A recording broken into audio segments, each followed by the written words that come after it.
Do you want to record? Okay, that's perfect.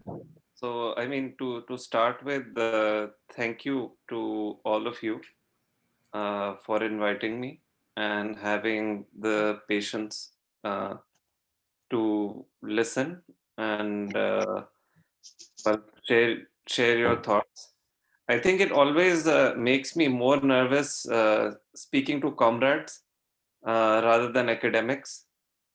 Uh, but that's also the hope with the work that I've been trying to do, that it's at least has some political implications. As we kind of spoke last week a little bit about it, uh, at least when I started the PhD, my motivations were political. I think over a period of time, I don't know where life will go.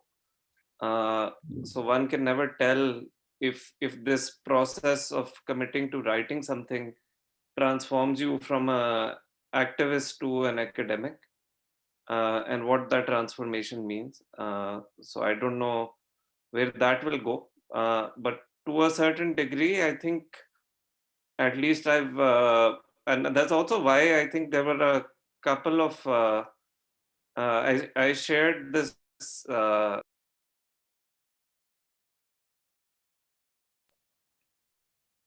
I just got muted. Uh, is the talk over?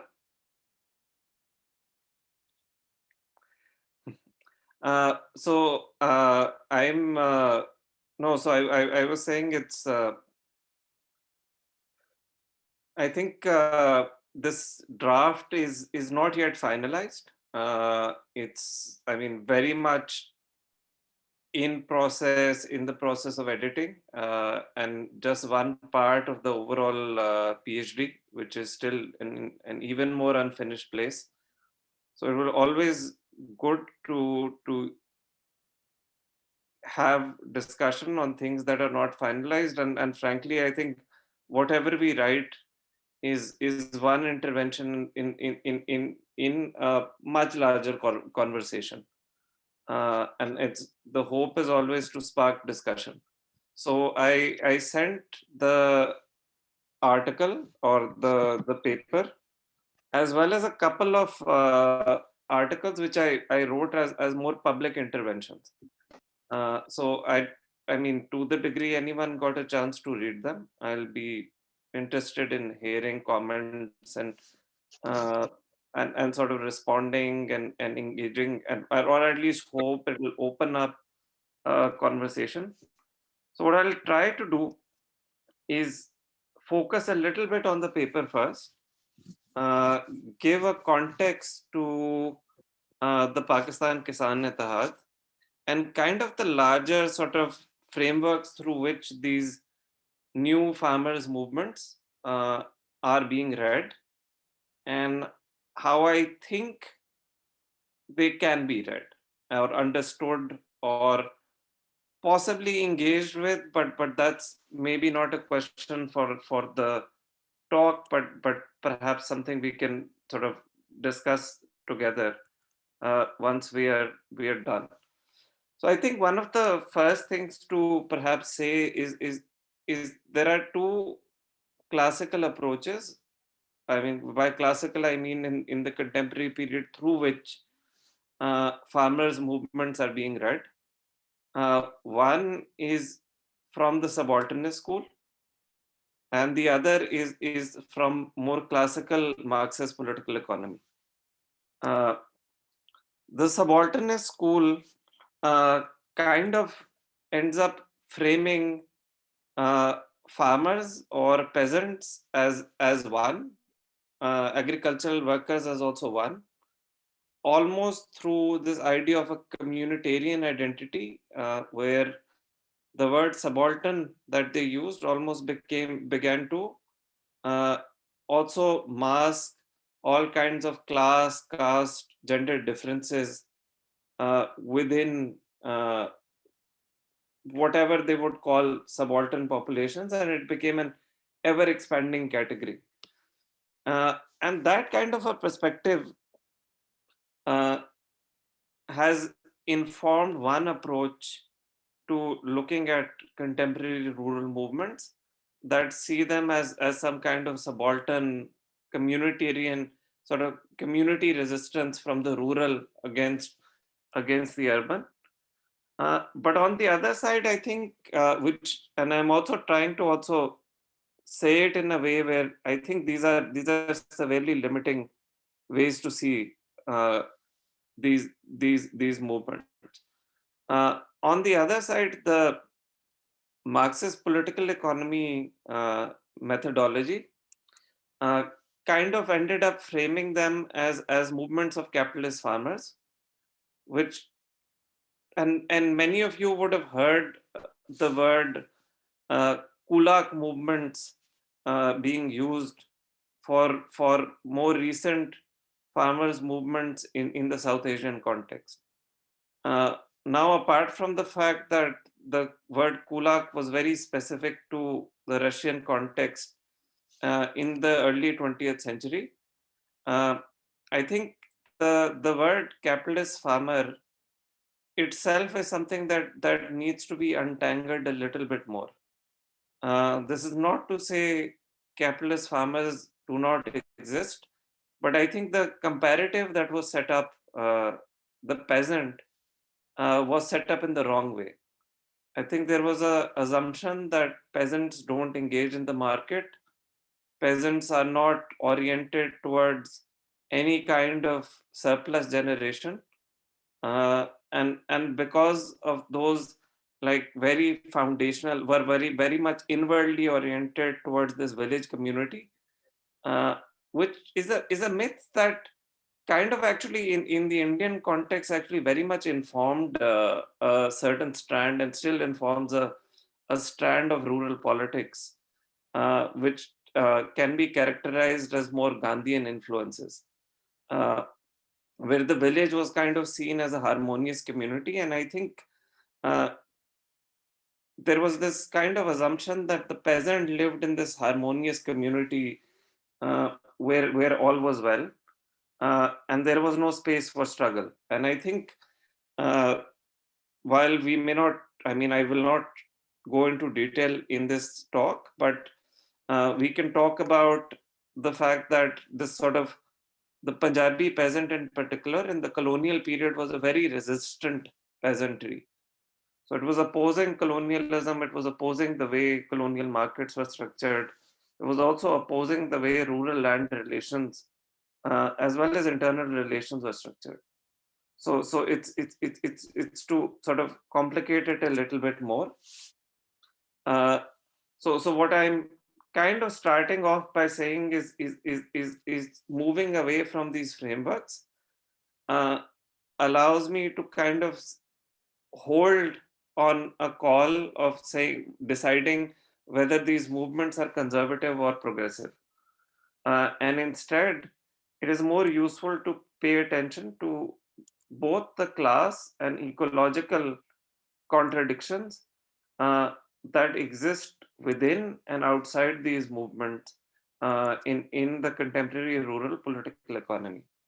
Uh, so, in the case of the Pakistan Kisan Ittihad, which emerged in 2010, around the issue of electricity subsidies for agricultural tube wells, subsidies which were removed after the IMF intervened. Pakistan signed a bailout package and a new structural reform program. Uh, and in the case of the Pakistan Kisan Etad, I will kind of argue based on my fieldwork that it is a cross class alliance between two types of post green revolution farmer. One is big farmers oriented towards accumulation, which engage in the market and agrarian production relations for accumulation, and the other kind which engages in the same things, uh, so the market uh, and agrarian production relations uh, for reproduction. Now, it's important to say that these are not these two pure categories. where like you are either one or the other. I think they always exist in tension with each other and have overlaps when you're looking at any particular farmer. But it allows, I think it allows an interesting way of at least differentiating the way different farmers engage with markets, agricultural markets, instead of seeing them as purely oriented in a towards profits or accumulation in a simple way. Uh, and this convergence becomes possible between these two groups, which I'll also say have serious tensions with each other uh, through neoliberal economic policies, as well as an ongoing ecological crisis, in particular around water. Of course, there's a much broader ecological crisis in Punjab around soil and the larger environment in which farming takes place. Uh, so, what I will take is these three issues: uh, markets, ecology, and labor, and try and talk about how the Pakistan Kisan Ittihad engages with them and the contradictions within them. And then I'll also try and sort of talk about how uh, the Kisan Ittihad's vision is not for some kind of peasant utopia of the past, but instead to try and create a future Kisan, to imagine what it might be to be a prosperous Kisan of the future. And there are limits within this, right? Because it doesn't, that vision does not capture at least the smaller farmers in a good way. Uh, so I'm going to sort of jump at least one part of the presentation that I prepared because I think we're uh, going slower than I thought. Uh, but I think just to sort of like talk a little bit about this progressive or vision, I think one of the parts in the paper that I kind of highlighted was to say that PKI does not have a discourse about the superiority of small farming or a need to return to a peasant model.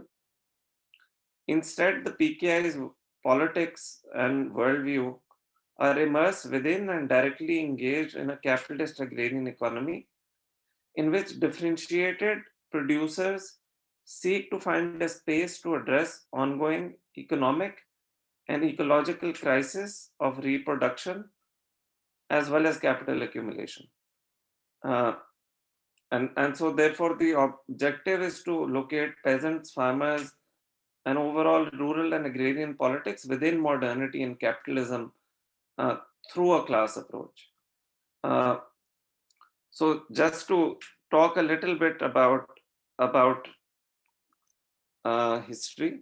Uh, in Punjab's context, agriculture was primarily based, or West Punjab's context, agriculture since the colonial period was mainly reliant on canals. Uh, the British engaged in a huge canal colonization program, which also created much of this peasantry. Uh, these canals themselves are no longer as efficient as they were thought to be, but they were also never as efficient as the British projected. Even from the early colonial period, waterlogging and salinity became serious issues as the land that was reclaimed started to become infertile because the canals were seeping so much water. A solution to that was fo- found, well, advocated uh, by the US government in the 1960s, which encouraged the creation of tube wells to get rid of all of this groundwater.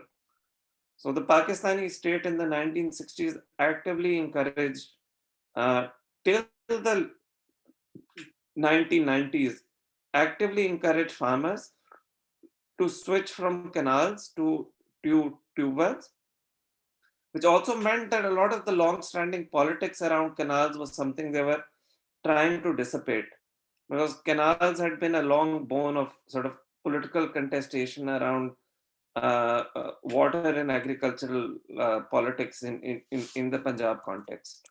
Uh, so what happens in the current context is farmers are now primarily reliant on tube wells for water to continue farming. And when the Pakistani state in 2010 announces that the subsidy on tube wells is going and water rates increase 3 times, it allows for the formation of a class alliance between these two types of farmers that emerged out of the Green Revolution. One that were very much oriented towards like market oriented production, accumulation, uh, creating cash crops through leasehold farming, and smaller farmers who range from, I mean, these farmers will like often have anywhere between 100 acres to like 3,000 acres of land that they're cultivating, uh, and also were able to form an alliance with small farmers with land holdings between 2 and 20 acres, uh, who who engaged in the market in a more complicated way, right? With subsistence being some of the crop being for subsistence, some for livestock, some for the market. So having a more complicated relationship. Uh, but this movement also split in 2014, and now that split itself is quite interesting, because what it brings up is another tension, not just between these two types of orientations, but also the old type of farmers which pre-existed canal colonization, and those that were created by canal colonization. So when the split happened, so the general secretary of one of the groups, uh, Kisan Etihad group that I spoke to, said this other group split because they are jangli, i.e. criminal tribes, and they were not canal colonized, and they live on the other side of the river Ravi, uh, where canal colonization did not take place. So they are not civilized, and therefore, because they, after the government actually agreed to reduce uh, tube well tariffs, they still refuse to pay them. So it creates this kind of old tropes around uh, farming, but it also points us to the fact that even within a space that seems to be homogenized by this spatial transformation of the canal colonies, actually continues to maintain multiple ecologies, some of which were not radically transformed in the same way by canal colonization, but but by the 1960s and 70s were heavily transformed by the introduction of tube wells. Uh, so a lot of it is then will sort of move on to the three issues I wanted to talk about. Uh, in to start with, how the Kisan Etihad engages with markets. Uh, in particular, I'm going to talk about one crop, right? So potatoes.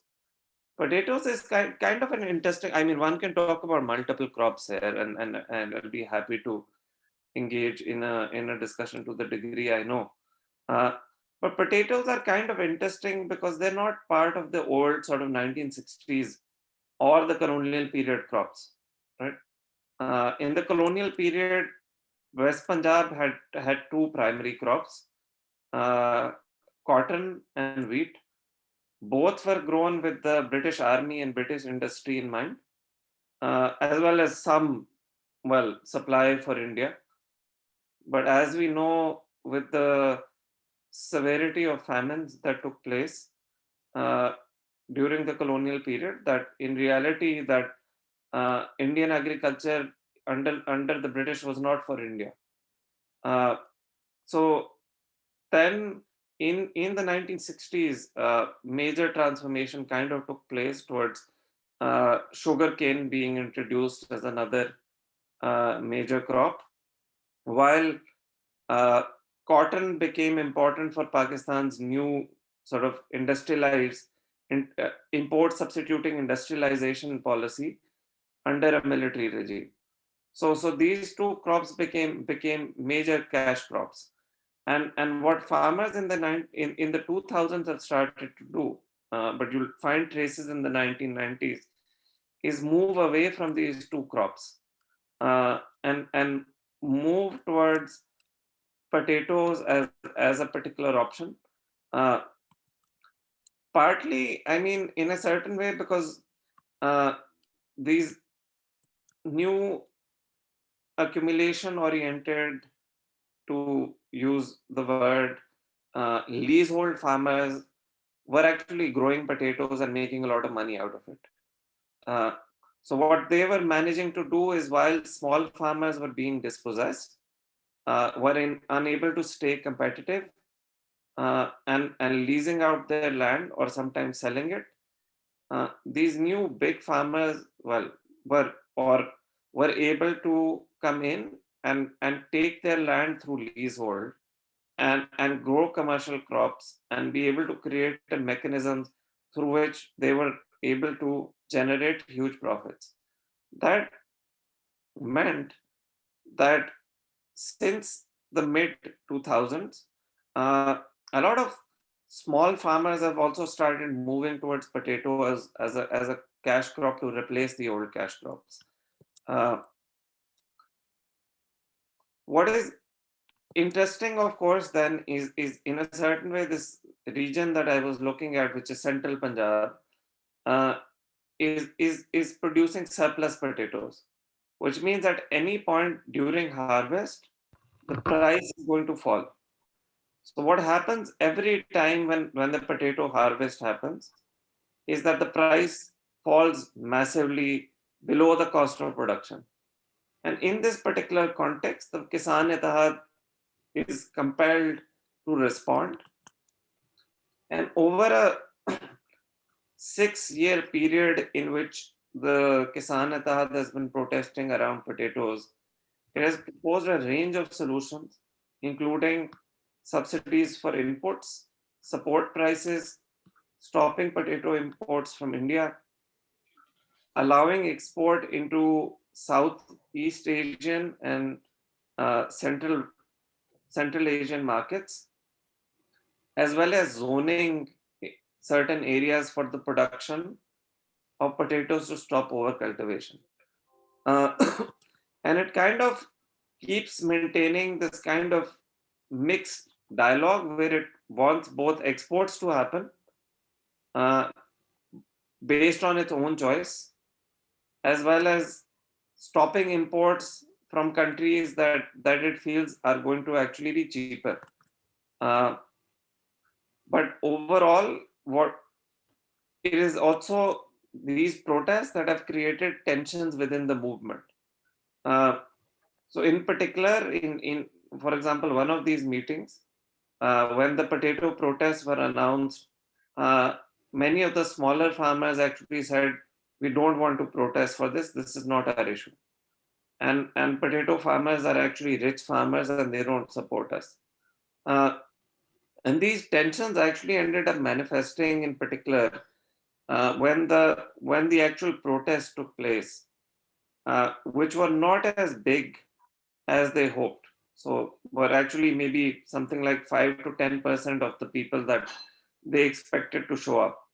And I think these tensions, it is perhaps important to see, are reflected by the fact that most of the small farmers who were growing potatoes had already sold them or destroyed their potatoes at a significant loss by the time these protests were happening.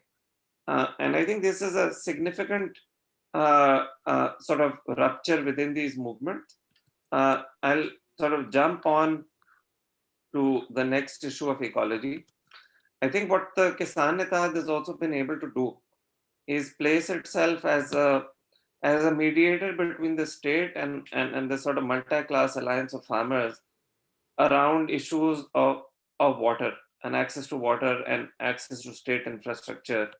Uh, but what it continues to see as a solution are two things. One, a technological fix. So if a tube well at 200 feet is not working, dig it deeper to 300, dig it deeper to 400, move to a turbine. And the state to continue to support this, even though water levels are significantly falling. From like, I mean, every few years they'll fall another 20 feet, another 50 feet. So the old tube wells are no longer functional. Uh, this also means that there is no serious recognition or reckoning with the fact that water tables are falling, and the impact of it is actually going is the solution does not lie in at least digging deeper. Uh, and there's a larger question to address over the tension between this kind of settler commercial agriculture that was created in the colonial period and expanded over 100 years through sort of the green revolution and this sort of marketization policies that came after the 1980s, uh, to more and more intensive agriculture, may not be the way to go. Uh, uh, and the third thing is I wanted to talk about is the question of labor. And I think this is also an interesting question that is coming up in the Indian farmers' protest. And in the context of the Pakistan Kisan Ittihad, one, they don't particularly talk about labor much. But in the few public meetings in which they've spoken about labor, they've said, and I'll almost be quoting it, that if farmers are paid well, then labor will be paid well. Now, what we know is this is not going to be true, right? This is a kind of trickle down approach, which is not going to mean that farmers being paid well will really mean labor will be paid well. But what I'm also in the paper kind of trying to expand is that these two different categories of farmer I've identified have very different relationships to labor, with some overlaps. Uh, in particular, because the big farmers are actually able to monopolize the labor market, because the labor market is agricultural labor market is mediated through middlemen and labor contractors. Um, they actually end up paying agricultural workers less, but it potentially offers longer term work. Therefore, agricultural workers might still end up preferring them, or some most agricultural workers prefer them over smaller farmers who actually have to end up paying more, as well as offering some access to their crops. So they'll any labor that they'll contract will also want to share in the wheat, also want to share in the fodder, and so these two relationships are actually not represented well in this position, simple position around or pay farmers more, and labor will be paid more. Uh, and to conclude, I'm kind of going to say, uh, I think what is interesting within this movement is that it is proposing a vision or an articulation of a place for Kisan in the national economy, which can contribute to both national development as well as the welfare of farmers. Uh, and I've heard this many times spoken in the meeting that if you support farmers as a state, the national debt crisis will end. Agriculture will be able to pay off Pakistan's international loans, uh, and will be able to contribute to Pakistan becoming a developed country, and so much more. It's very much oriented towards a developmentalist vision, which sees a role for farmers in the national developmental process. So I'll kind of, I think, end here because it's been a long talk, and I'm happy to hear reactions, comments, critiques, and just observations really. So I'll stop there. Everybody's